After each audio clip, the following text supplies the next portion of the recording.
Today I'm going to speak on autosclerosis. When we were students, this was supposed to be the common cause of conjunctive deafness, and every Saturday we used to have 2 or 3 cases posted for step later.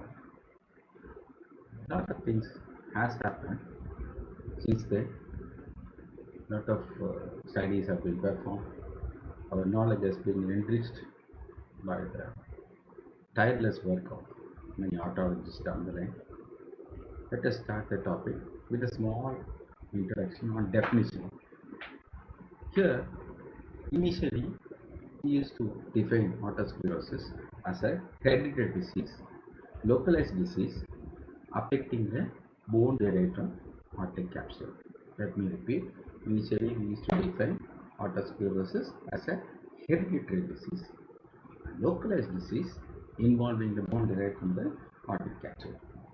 And this feature alternating phases of bone resorption followed by newborn formation, wherein mature lamellar bone in this area is removed by osteoclast and gradually replaced by oven bone, which happens to be of greater thickness, greater cellularity, and greater vascularity. But here in this definition, the concept of hereditary needs to be revisited because currently researchers are pointing out to the inflammatory pathology as a causative feature of autosclerosis. Let me explain. So, in many patients, when they started testing the foot plate, which has been removed during autosclerotic surgery separator, they found that presence of measles antigen in the foot plate. So gradually they attributed the presence of the infection of measles could be a probable cause, probable trigger for this pathology of autosclerosis. Measles infection could possibly act as trigger. Similarly, many other viral infection can also act as trigger in the pathophysiology of autosclerosis.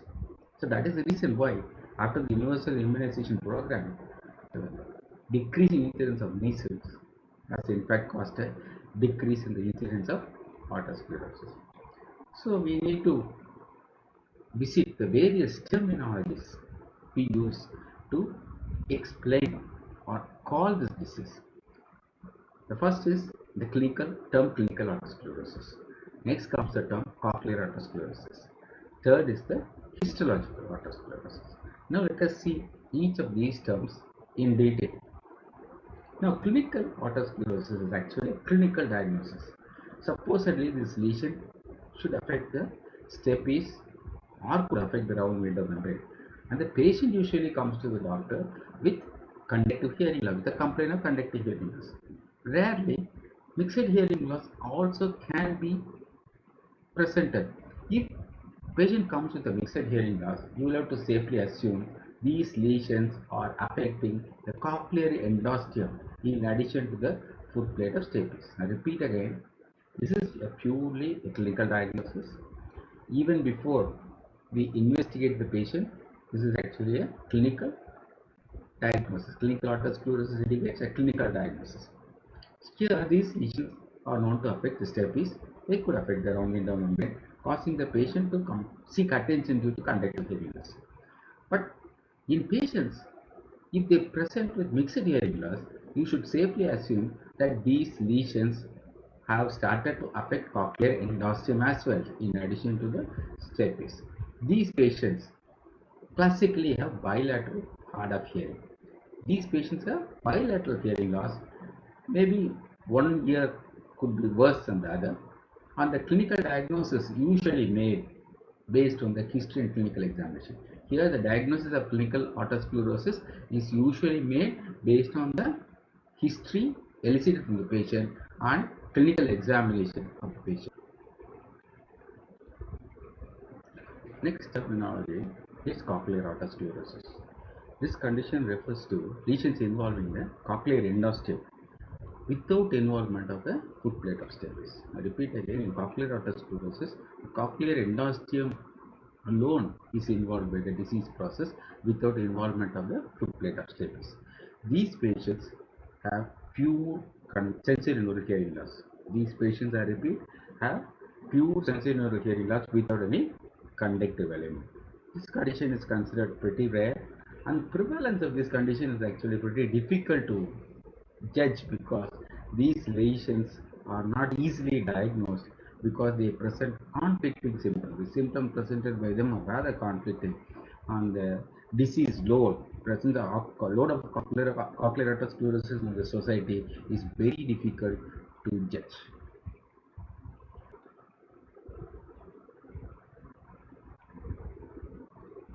Now next is histologic atherosclerosis.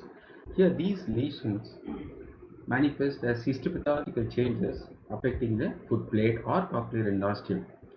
But these patients are totally asymptomatic and they remain asymptomatic throughout their life. But how we are going to diagnose them? It is not at all possible to diagnose these patients. But these lesions were identified during routine autopsy performed when these individuals die of other causes. So these were all routine autopsy findings which showed that histopathological changes of atherosclerosis occur in the stapes, foot plate and cochlear endosteum area. But these patients, they're totally asymptomatic. Next, let us talk briefly about the history of the disease.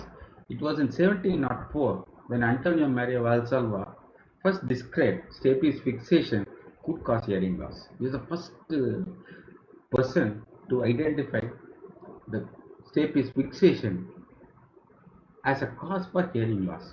In 1841, Toynbee established the link between stapes and deafness.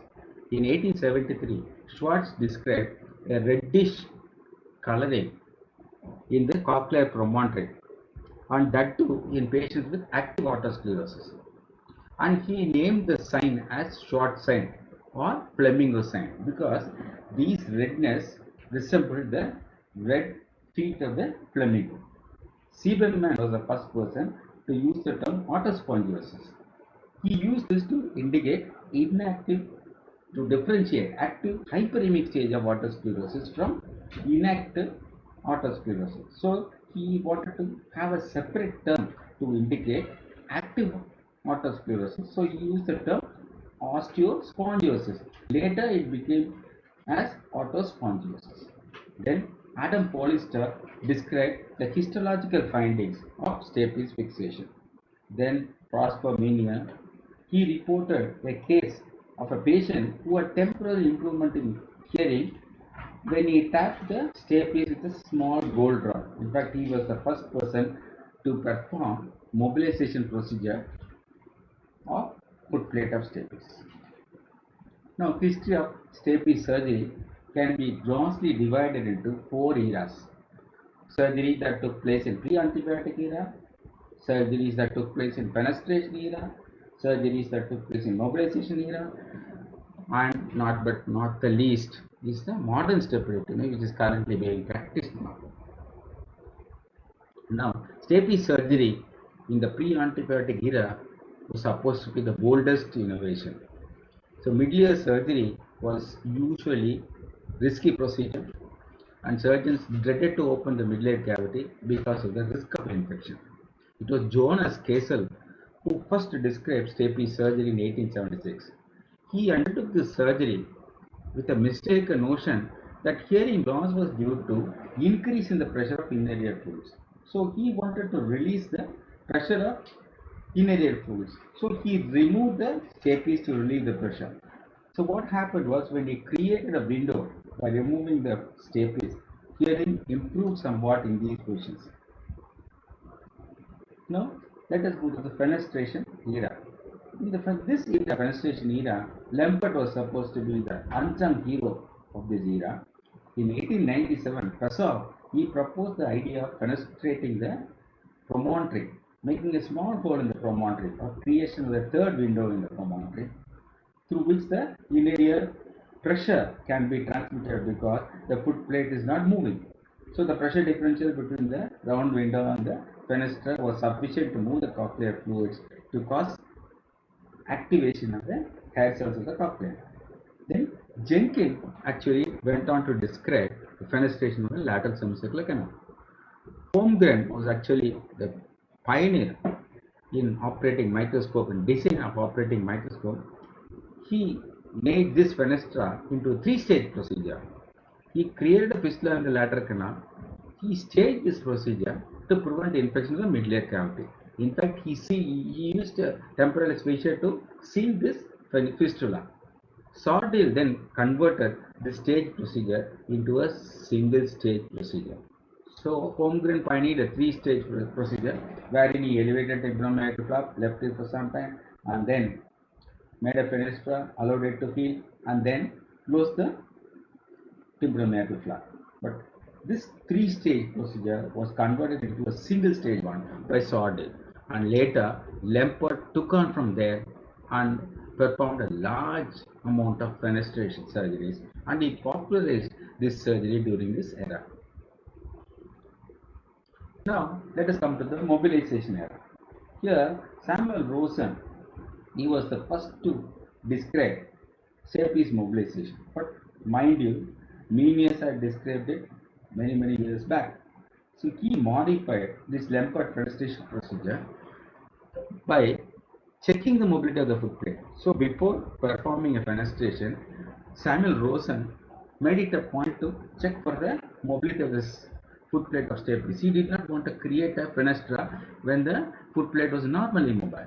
So during one of his routine procedures to check for the mobility of the foot plate, he just tapped when attempting to tap the stapes, the patient immediately felt improvement in hearing. So he catching on to this aspect, he routinely started to perform this mobilization procedure. It was very safe, it was a very simple procedure, and the effect was instantaneous.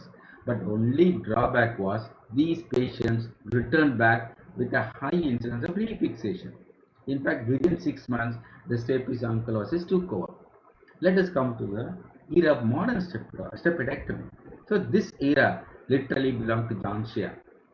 He believed and he demonstrated that stapes can be safely removed. Surgeons before him, they considered removal of stapes as a very dangerous procedure and they forbid others from doing so. But Shea successfully demonstrated this process and it became a universal standard. And he used a Teflon based prosthesis to close the foot plate. So in 1960, it was Schucknet who developed a steel wire and adipose tissue prosthesis because he wanted to replace the Teflon prosthesis. When you place a Teflon prosthesis, he found that this Teflon prosthesis did not provide a complete seal of the oval window. So there was a little bit of leak, perilymph leak. So what he wanted to prevent is inner ear fluid leak. So he used a steel wire prosthesis attached to adipose tissue, and this adipose tissue literally caused a good seal of the oval window and effectively reconstructing the oscular chain without any loss of inner ear fluids.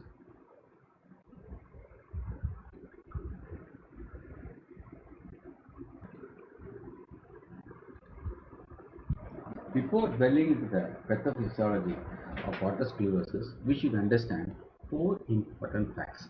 One is the primary change of this disease always occurs in the bony labyrinth, with the secondary effects on the middle ear and inner ear function. So the primary change always occurs in the bony labyrinth, and the secondary effects took place in the middle ear and inner ear, disrupting their function. Mind you, autosclerosis can be totally asymptomatic if the focus, autosclerotic focus per se, is present in a non-critical area. We should remember this fact that autosclerotic patient can remain asymptomatic for life also if the focus, autosclerotic focus, is present in a non-critical area. And involvement of the foot plate leads to conductive deafness. If the foot plate is involved, it leads to conductive deafness. And fourth happens to be if the autosclerotic focus involves the portions of the labyrinth, like the endosteum of the cochlea, it causes sensory neural hearing loss and vestibular abnormalities. So involvement of the endosteum of the labyrinth and cochlea can lead to sensorineural hearing loss and heaviness. Molecular biology. This is actually currently a popular sub-subject, and it gives us a very deep understanding in the pathophysiological mechanism that really takes place in these patients. And mind you, in autosclerosis, there is a little bit of remodeling, bone remodeling, which is taking place. But in normal individual, aortic capsule, they exhibit very little remodeling. This is actually the nature's way of protecting the most vulnerable and sensitive inner ear elements from the effects of reparative enzymes that are usually released during remodeling and bone degeneration process. So the reparative process or remodeling process of the aortic capsule has been totally taken away. But in these patients, remodeling is happening. In patients with autosclerosis, there is very remodeling is happening, and this remodeling is the number one element which leads to the cause of this problem. And mind you, autocapsule remodeling is actually related to the ratio of two important cytokines. One is OPG and the other one is RANKL. OPG is osteoproteolysis. So the ratio between these two cytokines, namely OPG and RANKL, determines whether the aortic capsule will remodel or not. And OPG or osteoportrogen is actually a potent inhibitor of osteoclast maturation. Osteoclasts are necessary for bone destruction. Osteoclasts are responsible for bone destruction. Only when the normal bone gets destroyed, new bone can be formed. So OPG inhibits osteoclast maturation. And mind you, OPG is expressed in large amounts in the spiral ligament and perilimb. So OPG has been demonstrated in large amounts in spiral ligament and in perilimb. On the other hand, the other cytokine, RANKL, it activates osteoclast maturation. So presence of RANKL increases the osteoclastic activity. It acts on osteoclast by sitting on the rank receptor. So we should understand that remodeling process, which is actually the basic pathophysiology of autosclerosis, depends on the ratio of two cytokines. This is very important: osteoproteoregin and RANKL. So OPG is actually a potent inhibitor of osteoclast maturation, and it is commonly expressed in spiral ligament and perilimb, and RANKL activates the osteoclastic maturation. Now, what are all the microscopic features in patients with autosclerosis? The earliest indication that the patient is suffering from autosclerosis is actually presence of enchondral bone resorption. So, this presence of microscopic evidence of enchondral bone resorption is the first feature which gets manifested in these patients, and this enchondral bone resorption is seen around blood vessels. This enchondral bone resorption is seen around blood vessels, and there is associated enlargement of perivascular spaces. These patients show enlargement of the perivascular spaces. This actually occurs due to bone resorption. When the bone around the blood vessel gets resorbed, that area becomes enlarged. So there is enlargement of perivascular spaces, and then this bone erosion is followed by deposition of immature woven bone. So the eroded bone is followed by deposition of woven bone, which happens to be immature in nature, and continuous bone remodeling will lead to more and more mature lamellar bone being deposited. So when there is remodeling is continuous process, the mature lamellar bone slowly gets deposited.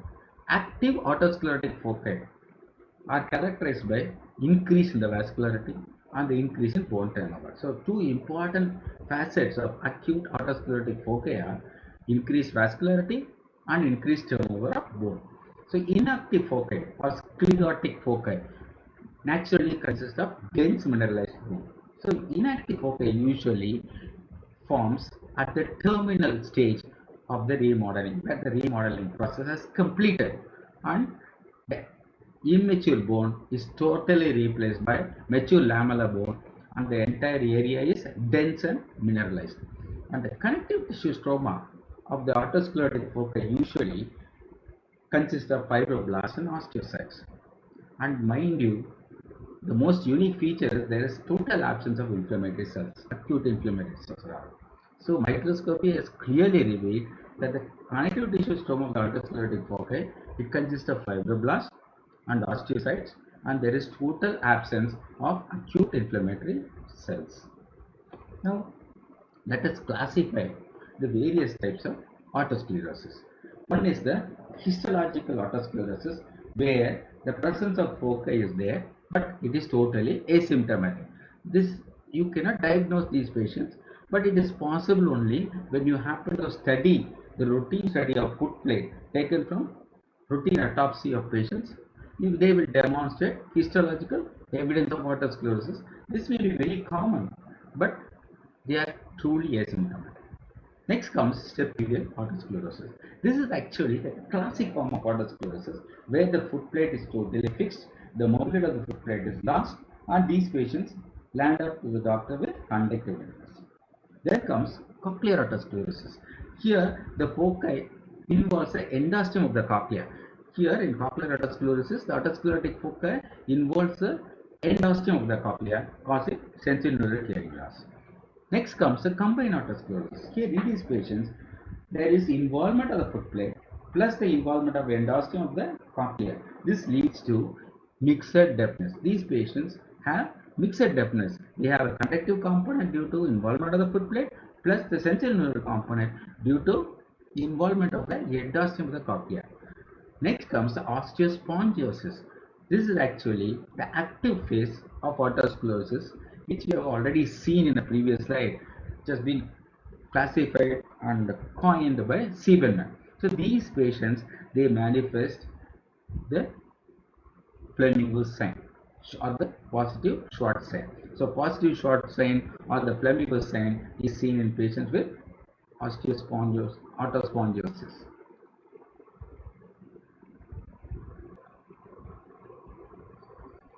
Now let us go to the topic of classification of histological autosclerosis. Histological autosclerosis can be classified under four different types. It can be early focal autosclerosis, can be diffuse active autosclerosis, it can be quiescent autosclerosis, then it could be cochlear autosclerosis. And now let us discuss in detail about each of these portions of the histological autosclerosis. Early focal autosclerosis, here the changes are localized to either one or two small areas of otherwise normal foot plate. Here changes are localized to very small areas, one or two areas in the foot plate, but the mobility of the foot plate is unaffected. So abnormal areas, these abnormal areas, they show enlarged marrow space. These abnormal areas show enlarged marrow space is surrounded by blue staining cytoplasm or mantle. This can be clearly seen in hematoxin staining. So early focal autosclerosis is actually the first stage in the development of autosclerosis. This is the first stage in the development of autosclerosis. The changes are localized to either one or two small areas in the foot plate without restricting its mobility. These abnormal areas on microscopy shows enlargement of the marrow space surrounded by blue staining mantle when stain is being performed using hematoxylin and eosin. Then let's go to diffuse active autosclerosis. Here, the vascularity is abnormal. There is a great increase in the size and the number of marrow spaces. So, in diffuse active autosclerosis, the disease is highly active. The vascularity is supposed to be abnormal. There is a great increase in the size and the number of the bone marrow spaces. And these marrow spaces are found to be lined with osteoblasts. I repeat again, these marrow spaces are found to be lined with osteoblasts. So in places around the circumference, around the marrow, there is scalloped appearance. This scalloped appearance indicates that those areas have been recently absorbed by osteoclast. So when you examine the circumference or the edges of the marrow spaces under microscope, you can see scalloped appearance. And this scalloped appearance is actually are those areas that have been recently reabsorbed or resorbed by osteoclasts. And the total number of osteocytes which take an important role in the reparative process are greatly increased. So the number of osteocytes are found to be greatly increased in diffuse active autosclerosis. Next comes quiescent autosclerosis. As the term indicates, here the disease is actually quiescent. There can be an increase in the size and number of bone marrow spaces, but there is no evidence of bone destruction. I repeat, there is no evidence of bone destruction, there is no evidence of new bone formation. And osteoblasts and osteoclasts are very rarely seen. Under microscopy, these patients they demonstrate very rarely presence of osteoblasts and osteoclasts. This is actually, you should consider this phase of histologic autosclerosis as burnt out disease. This is where this phase, the total disease has burnt itself out. So this is the end stage of the autosclerosis, burnt out phase of the disease spectrum. Now next, let us go to the next subheading of histologic autosclerosis, that is cochlear autosclerosis. Here, these patients usually manifest with pure sensory neural loss without evidence of fixity of stapes. The foci, autosclerotic foci, are seen affecting the endosteum of the aortic capsule without involvement of the foot plate. The enzymes involved in the bone erosion, namely amylase, SGOT, and PT, they can enter the endolimb via the round winter membrane. Inflammatory lesions invariably increases the permeability of the round window membrane. So when the permeability of the round window membrane increases, the reparative enzymes which are evident in the middle cavity can diffuse into the inner ear. And these enzymes include amylase, SGOT, and HGPT. Let me warn you, these enzymes are highly toxic to the taxons of the cochlea. So that is why these patients land up with sensory neural hearing loss even though stapes is unaffected. Now, let us briefly see the various clinical types of autosclerosis. Here in this first diagram, the blue color indicates the autosclerotic foci. Here, the autosclerotic foci happens to involve only the rim, and that too in the anterior portion. This is the first phase of stapes fixity. The earliest autosclerosis, the fixity of the foot plate starts with the anterior rim fixation. This is actually the rim. Anterior portion of the rim is fixed, and then biscuit foot plate, wherein the entire rim of the foot plate, entire rim all around is affected by autosclerosis. So here a biscuit foot plate, the problem with biscuit foot plate is when you touch the stapes, when you try to mobilize the stapes, entire foot plate will break down as if you break a biscuit. It will break down into multiple portions as if you break a biscuit. So here the autosclerotic focus involves the foot plate all around. Here in the third type, here you see the obliterative autosclerosis where the entire foot plate as well as portion of the crura, anterior and posterior crura of the stapes is also involved. So if you in obliterative autosclerosis, it's very difficult to make a hole to penetrate the foot plate of stapes. So you need to use a small burr to make opening into the foot plate. Now let us dwell a little bit into the incidence of autosclerosis. Autosclerosis is very common in Caucasians, but it is rare in Mongoloid and Negroes. Our books classically suggest autosclerosis is often seen in women than in men. The ratio, they say it is 2:1. But our experience says that autosclerosis has even distribution in both men and women. But unilateral autosclerosis is common in women than in men. So this is the one which accounts for the apparent increase in the incidence of autosclerosis in women when compared to men. Because When there is unilateral autosclerosis, the conductive deafness is easy for the patient to perceive and they always seek help. So unilateral autosclerosis is common in women. Whereas if the sclerotic foci or autosclerotic problem is equal or affects both ears, the patient won't be in a position to appreciate the conductive deafness. Till such time, their hearing becomes lost by at least 40%, 40 to 50% loss. Unless they reach the critical level of 40% hearing loss, they are not going to seek help. Whereas if the hearing loss is going to be unilateral, which is common in women, they initially sense the difference in hearing between the two ears and they seek immediate help. Then the deafness in autosclerosis may be initiated or may be made worse in women during pregnancy. I repeat again, deafness due to autosclerosis may be initiated or made worse during pregnancy in women. Sites which are commonly affected by autosclerotic foci happens to be fissula antifenestrum. This area lies just anterior to the footplate of stapes. Then fissula postfenestra. This area again lies posterior to the footplate of stapes. Then intracochlear autosclerotic foci, downwindow autosclerosis, autosclerosis affecting the semicircular canal, autosclerosis affecting the petrosquamous suture line. Autosclerosis are also known to affect the base of the styler process.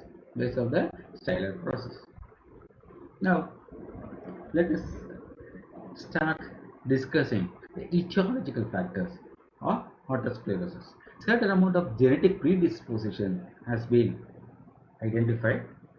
Mutations involving SERPIN F1 gene are seen in patients with familial autosclerosis. Then the following genes have also been implicated: OTSC1 to OTSC4. Viral infections, I've already told you at the start of the lecture that viral infections like measles can cause autosclerosis, and autoimmune disorders can cause autosclerosis. Hormonal factors can cause or make the existing autosclerosis worse. Trauma can cause autosclerosis. Now, what are all the clinical features of autosclerosis? The patient can come with deafness, can come with tinnitus, and can come with vertigo. So these are the three common complaints the patient seek help for. Deafness can be conductive, sensorineural, or mixed in nature, depending on the area involved by autosclerotic foci. If the autosclerotic foci involves the labyrinth or the semicircular canal, these patients will have tinnitus. Then if it involves the labyrinth, inner ear, cochlear hassles, these patients will have tinnitus. If it is going to involve the semicircular canal, these patients will manifest vertigo. An audiometric evaluation shows certain classic features in addition to demonstration of conductive hearing loss or sensory hearing loss or mixer loss. Here you see the cookie bite audiogram. This is actually a cookie bite audiogram which shows a dip in the middle frequencies, as if you have bitten a cookie, as if that area has been bitten away.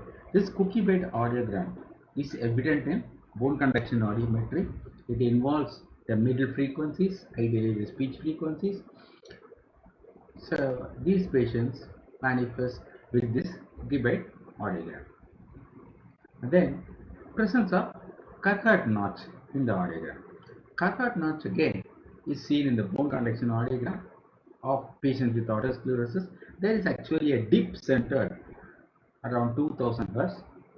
So if you perform stapedectomy, naturally you can see a little bit of overclosure of airborne gap following successful surgery. Now tympanometry shows AS curve. Here, due to the fixity of the footplate of stapes, the tympanometry will show AS curve. Tympanometry is actually diagnostic in these patients, manifesting AS curve. If you perform HRCT of the temporal bone, there will be abnormal bone density seen in the aortic capsule.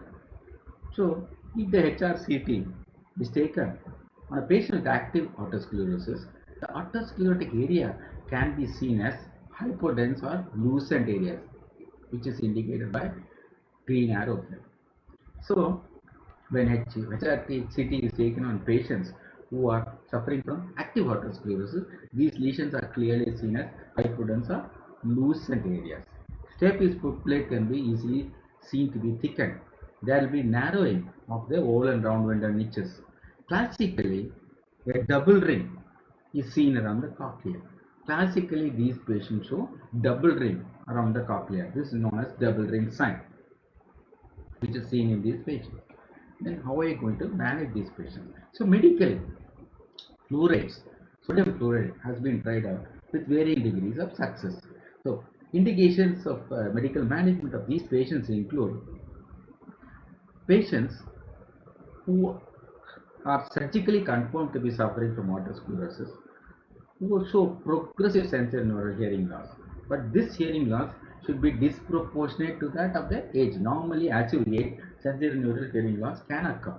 But sensory neural hearing loss disproportionate to the age of the patient always indicates the presence of active atherosclerosis. So, in all patients with active atherosclerosis, fluoride therapy can be administered. Patients with pure sensory neural hearing loss with the family history, positive family history of atherosclerosis with fairly good speech discrimination, they can be treated with fluorides. Then radiographic HRCT demonstrating atherosclerotic foci with the symptoms, you can manage the patient with again fluorides.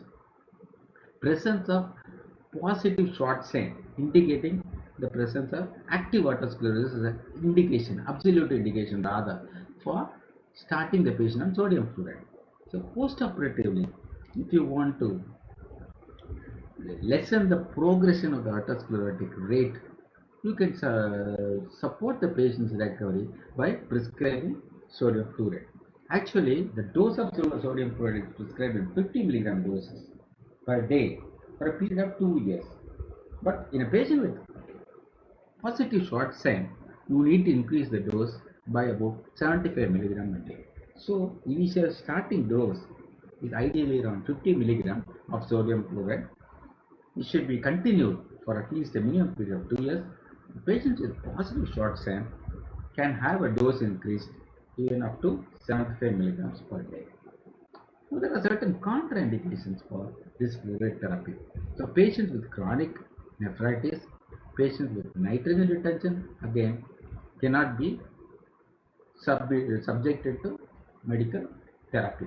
Patients with rheumatoid arthritis, patients who are pregnant, who are lactating, they should not be given fluorides. In children, sodium fluoride can be toxic and they can retard skeletal growth. So you cannot prescribe sodium fluoride in children. And patients who manifest allergic reaction to the drug and patients with skeletal fluorosis should not be given this drug. Now, what are all the adverse effects of sodium fluoride therapy? It can cause gastric disturbance, so it should always be given after food. It can cause arthritis. It can cause skeletal fluorosis. These are some of the common side effects of the drug. Another drug which has been used with varying degree of success is the biphosphonates. Initially, this drug was used to treat patients with osteospongiosis caused by Paget's disease. So, biphosphonates actually are commonly used in patients with Paget's disease, showing evidence of osteoporosis. It shows classically it reduces the rate of progression of sensorineural hearing loss. So, when the patient is suffering from sensorineural hearing loss due to involvement of the foot plate in Paget's disease, you can safely prescribe biphosphonates so that the progression of the sensorineural hearing loss will be stopped or reduced. And the second easy management of these patients is to give them a hearing aid.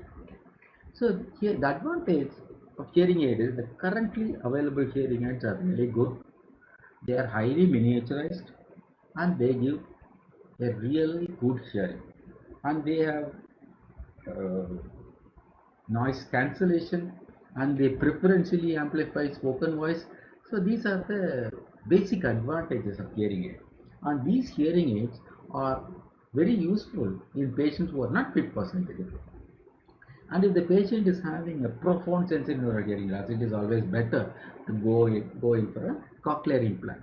So down the line, when we used to perform stapedectomy on patients with otosclerosis, initially they have excellent hearing or improved hearing, highly satisfied hearing for nearly 10 years. After that, gradually sensory neural hearing loss picks up.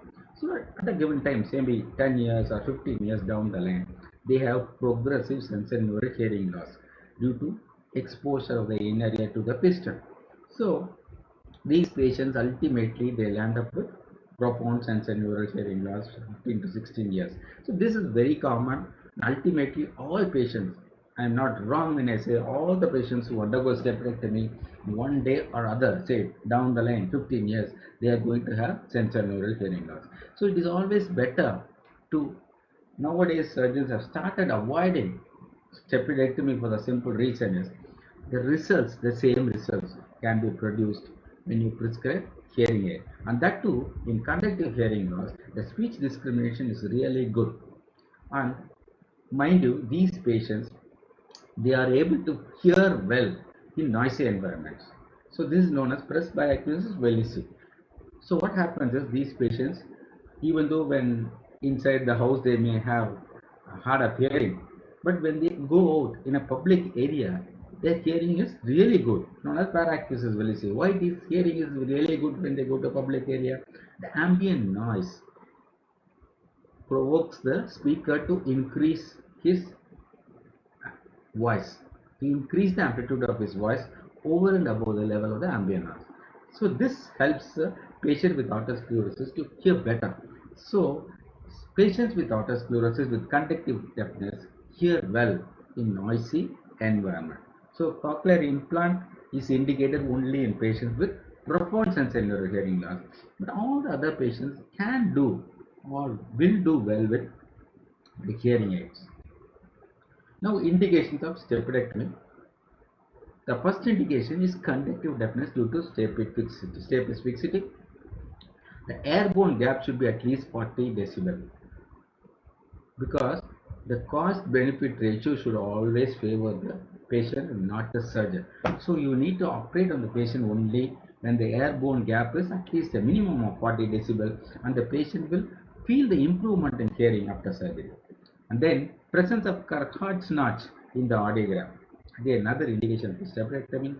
And mind you, these patients should have a good cochlear reserve and they should have a good speech discrimination. Without this, your entire surgery will fail. The fourth one is the most important of the indications. Now here, this is the stapedectomy procedure which I have recorded for you. Here, we infiltrate the external aortic canal using 2% xylocaine with 1 lakh adrenaline. So you see the Rosen's knife used to incise the temporomandibular flap at the junction of the bone and the bony and cartilaginous portion of the external aortic canal. So you see the Rosen's knife used to incise the skin. The same knife can be used to deepen the incision and to push the temporomandibular flap anteriorly. Ideally, so this is the right ear. So ideally what happens is incision is made from the 12 o'clock to 6 o'clock position. So the incision is made. The bony portion, you see the bony portion exposed. This is the bony portion exposed. Slowly the flap is being elevated, pushed anteriorly. Gradually the flap is being pushed anteriorly.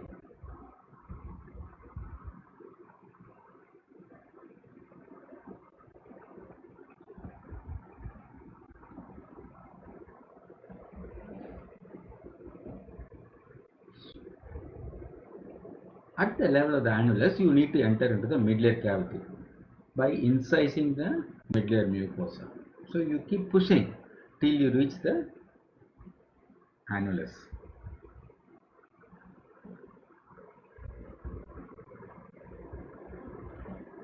Mind you should not perforate the eardrum. If you perforate the eardrum, you need to abandon the procedure. You can't do a stapediectomy procedure. You got to be very careful while performing this temporomeatal flap elevation. You should elevate the flap without causing any perforation.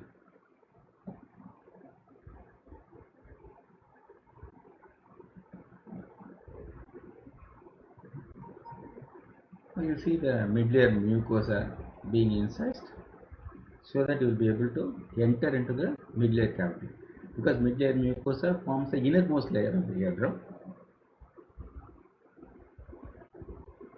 Now you see you are entering the mid-layer. This is the chorda tympani now, beautifully coming into the view. This is the chorda tympani now. This is the mucosa of the mid-layer. Underneath the eardrum, you see the mucosa of the mid-layer cavity. You keep elevating. This is the chorda tympani now.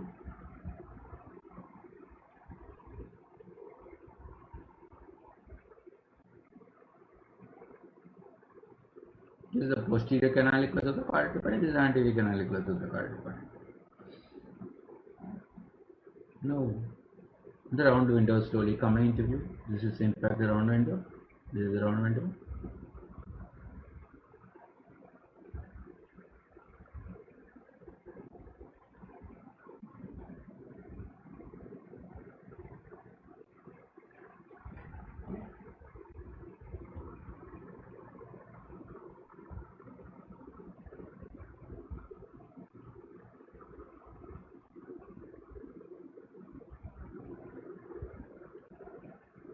The reflection is made gently so that the chorda tympani now is not injured.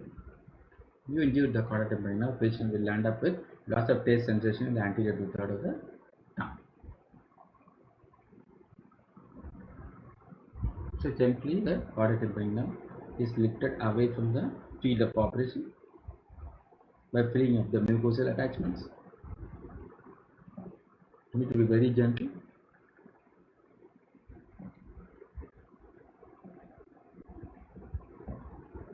Now the bony overhang, this area or the outer attic, this bony overhang needs to be curated for us to expose the area of concern, that is the foot plate of stapes. Now you see the surgeon slowly separating the mucosa which is holding the chorda tympani now in position. Slowly the chorda tympani now is being gently freed from its so-called mucosal attachments. This is the round window. This is the long process of incus. This is the head of the stapes. The surgeon is performing the stapedal round window reflex. So if you push, the round window membrane will move. Round window membrane reflex is absent in this patient. This is the long process of incus. This is the head of the stapes. The head of the stapes is the anterior crura. This is the round window. So the round window reflex is absent. When you push here, the round window membrane will bulge, which is not seen here. It is not bulging, so round window reflex is absent.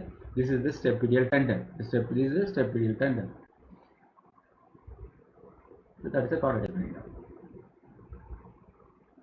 Now we need to expose still further by removing the bony overhang. Use a small curette. That's a curette. Start curating from above below.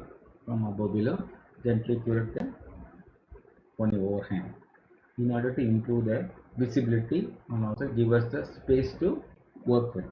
So you keep removing the bony overhang till you see the entire pyramid. You remove the bony overhang till you see the entire pyramid. Pyramid should be seen fully. That is the indicator for adequacy of removal of bony overhang. So you keep curating the bony overhang.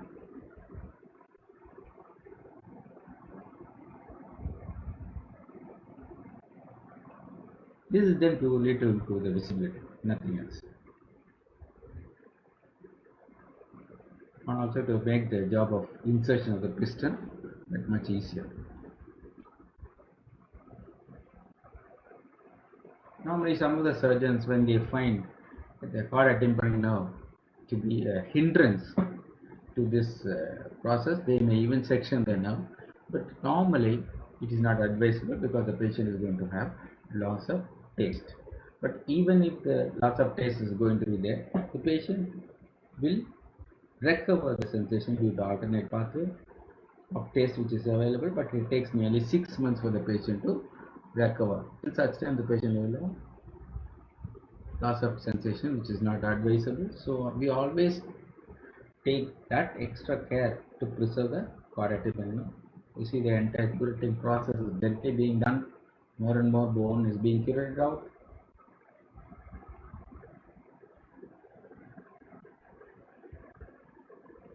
And now you see the exposure is getting better and better. This is a long process of the incus.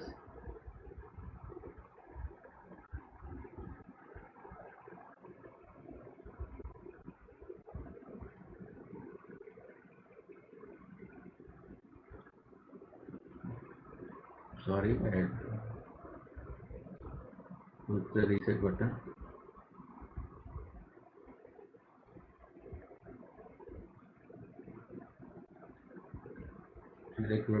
Make it fast forward a little bit so that it will save us time. So now the curating is over. Now you see that this is actually the foot plate. How beautifully the foot plate is exposed. So this is actually the foot plate. This is the round window. This is the quadripedal nerve, long process of the incus. This is the anterior crura. Anterior crura of the stapes. See, this is the head of the stapes. This is the anterior crura. This is the posterior crura. The quadripedal nerve gently separated and pushed out so that it doesn't hinder our procedure. This is the whole window covered by the foot plate, the glistening white area.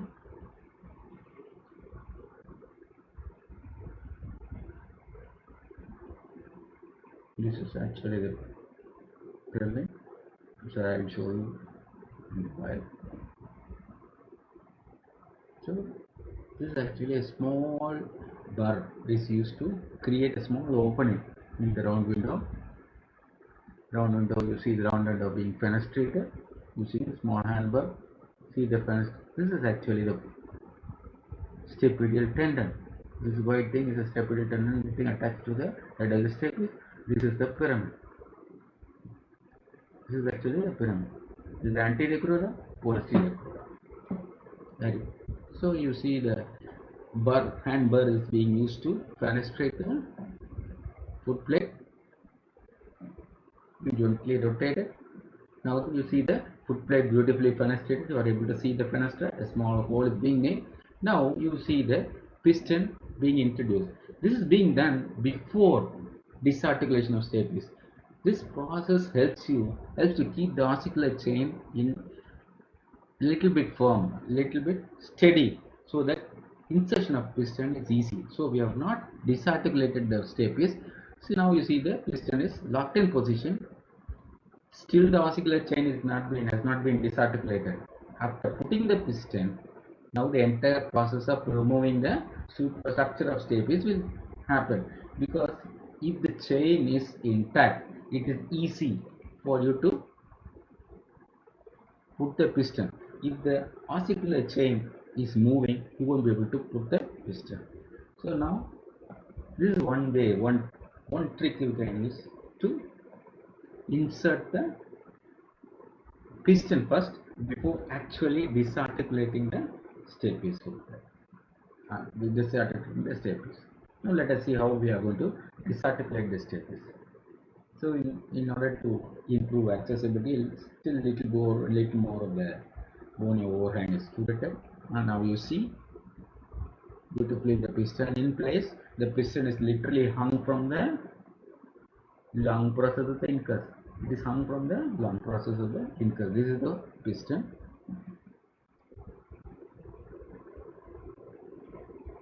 Now the next thing is you need to section the stapedial tendon.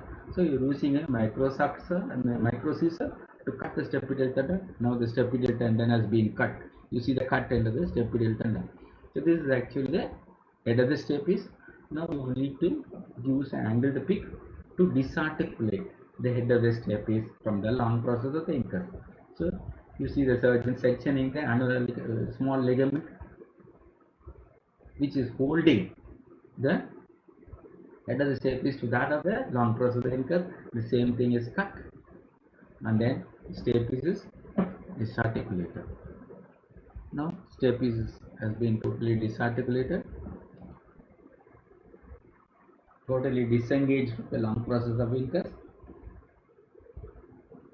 See, now the stapes is literally free. Now it needs to be gently removed.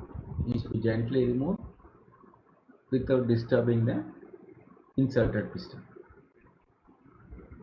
This surgery needs lot of dexterity on the part of the surgeon.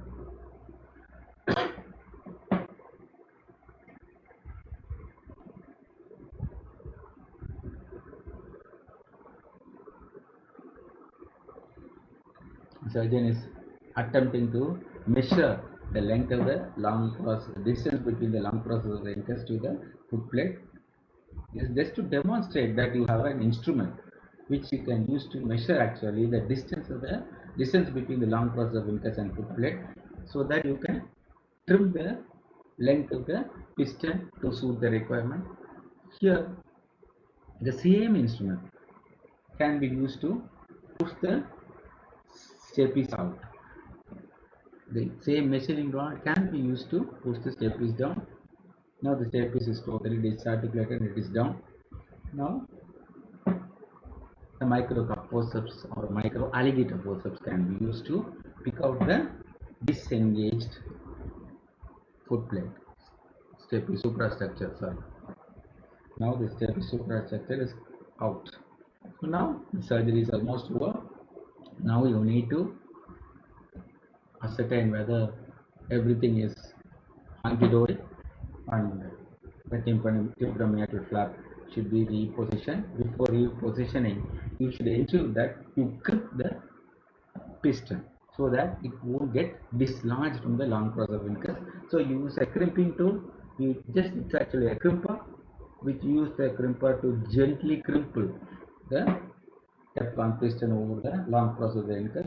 Don't crimp it too much, because if you crimp it too much, it will interfere with the vascularity of the long process, again causing a vascular necrosis. So you need to be gentle in crimping to ensure that you crimp it properly so that it won't get dislodged at a later date. Now you gently reposition the tympanomeatal flap and then pack the ear canal with ointment.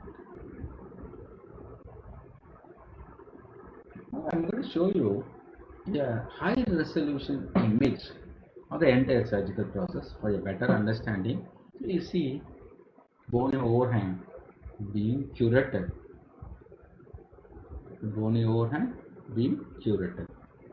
Now you see this is actually the chorda tympani nerve being separated from its mucosal attachment. Bony overhang curating. Actually, this is the way you elevate the tympanomeatal flap. You should apply pressure to the bone and not to the skin and eardrum. This is actually the exact oval window. See, it is oval. This is the anterior crura, this is the posterior crura, this is the head of the stapes, long process of the incus. So this is the long process of incus, anterior crura, posterior crura. This is actually the foot plate area. The piston will be hung from the long process of incus down to the foot plate. Here, this is actually the foot plate area where you are supposed to put the fenestra. As you see the drill working.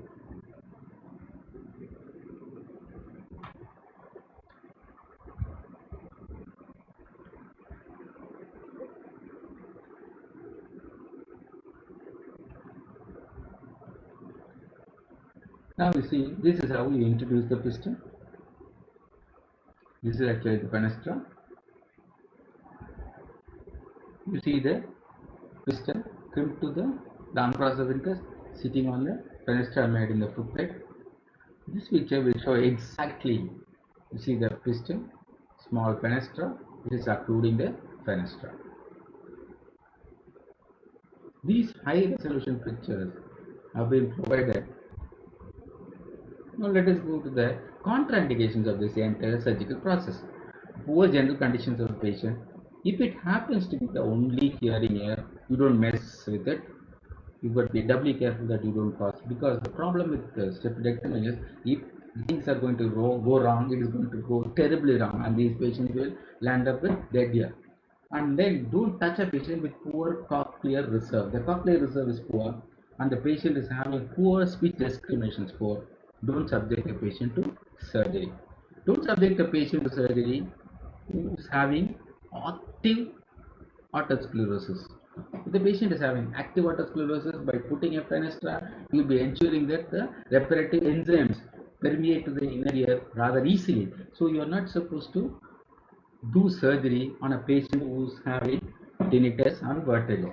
And the presence of active otosclerotic focus, as evidenced by positive flamingo sign, you don't touch the patient.